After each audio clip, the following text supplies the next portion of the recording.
It was the beginning of spring in a small village, where narrow roads curved between green fields and children's laughter echoed through the air. 10-year-old Areeba walked home from school every day with her notebook hugged to her chest and her scarf slightly crooked from a long day. But there was one thing she always stopped for: a tall, old tree standing just before the bend that led to her street. She didn't know its name, but she liked to call it Baba Tree. It had rough, textured bark and branches that stretched like arms ready to embrace the sky. Areeba often stood under its shade and talked to it as if it were an old friend. "Today I got full marks in dictation," she would whisper. Or sometimes, "I wish the teacher wouldn't pick on Hamza. He looked like he wanted to cry." She didn't expect replies. The tree just listened, and that was enough. But recently, things had changed. The ground around Baba Tree was slowly turning into a dumping spot. Plastic wrappers from snacks, broken glass bottles, old food, empty shopping bags. They were all gathering at the tree's roots. The sweet breeze that used to greet her smelled like rot. The birds that once sang in its branches were gone. One afternoon after school, Areeba stood in front of the tree with a knot in her throat. "I'm sorry," she said softly. "This isn't fair to you." And then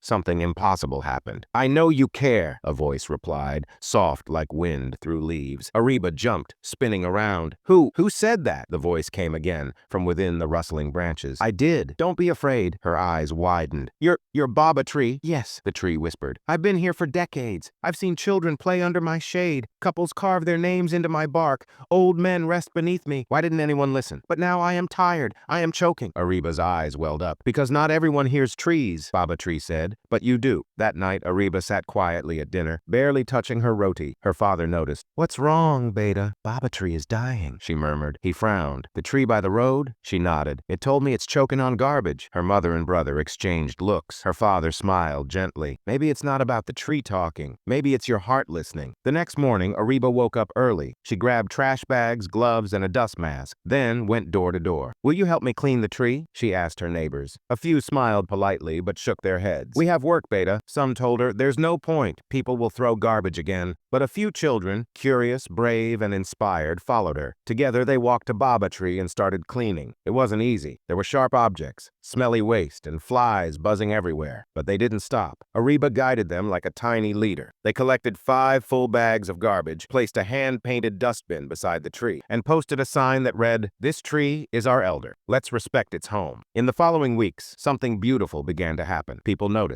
They stopped tossing garbage. Children told their parents not to litter. A local shopkeeper offered to empty the dustbin every day. Someone even planted flowers nearby. And Baba Tree? Its leaves grew brighter. Birds returned to its branches. The air around it smelled clean again. One evening, as the sun dipped behind the hills, Areeba leaned against the tree's trunk and closed her eyes. "You did it," the tree whispered. "You gave me back my breath." She smiled, not replying with words, just a hand pressed gently to its bark, a thank you in silence. The lesson you learn from this story is that sometimes change doesn't begin with loud voices. It begins with quiet hearts. When we care for the earth, it responds in the most beautiful ways. Be the reason nature breathes again.